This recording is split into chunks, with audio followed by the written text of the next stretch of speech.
The innovation team, it's a group of people from all sorts of disciplines and labor levels. We're really just working as a team to try to find what's the next new big thing in the aerospace sector. We're not the only 35 people that can innovate. We need a community of innovators. We hope to be a place where people can come and be a part of what we're doing every day. I wanted to learn as much as I could about what Scott does and what his team does and the purpose of them at Bell. Levi definitely asked me a lot of questions. Scott, who are you? What do you do? How can we help?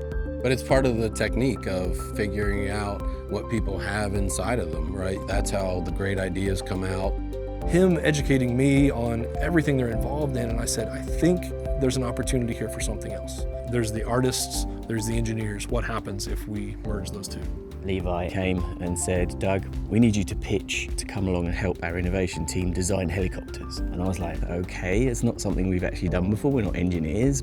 I think that initially, when we started working with the creative team, we didn't know exactly how it was going to work out. The skepticism was just in a way that they're artists and they're coming in to kind of direct our designs, and we weren't sure how real some of that would be. The concept artists that work with us are very much more comfortable in a set of Star Wars or creating fantastical and crazy spaceships. We tease him that he's given us the Buck Rogers treatment or the Battlestar Galactica treatment. We wanted to go so far from an artistic perspective that they would want to rein us back in, but never back to where we started. We're hoping to meet somewhere in the middle. The moment I knew it was working was when all of those that'll never work turned into this quiet little whisper down in the corner that said, you know, that might work. The excitement was palpable, I think. I think we played off each other, both the design team and the engineering team.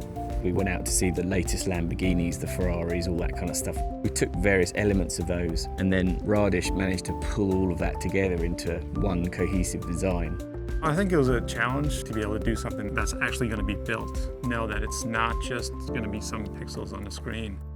The creative team brings to the table a series of two-dimensional and three-dimensional tools. They allow us to see things in a much clearer way than we had available to us before. Well, using virtual reality as a design tool was sort of an aha moment we had. What if we put it in a room and then put the engineer in the room with it and let him draw on the 3D model and use that to go to the next stage of development and make some of these real-time decisions? It's like a virtual mock-up, and you haven't even built a part yet. When the virtual reality started, I was kind of the naysayer, you know, it'll never take off. It's kind of like computers, right? It's never going to go anywhere. But this type of process is actually working really well because now we can sit in a 3D model. And so that allows us the real-time ability to say, that's too far, or I don't have enough visibility through this part of the window, so we can drag lines and move things. And it's a dynamic shift, and it happens on the fly.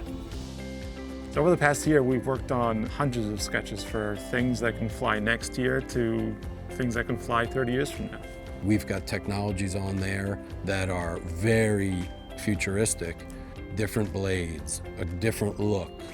I think at the end of all of this, the engineers became more designers and we became more engineers, and we kind of met in the middle.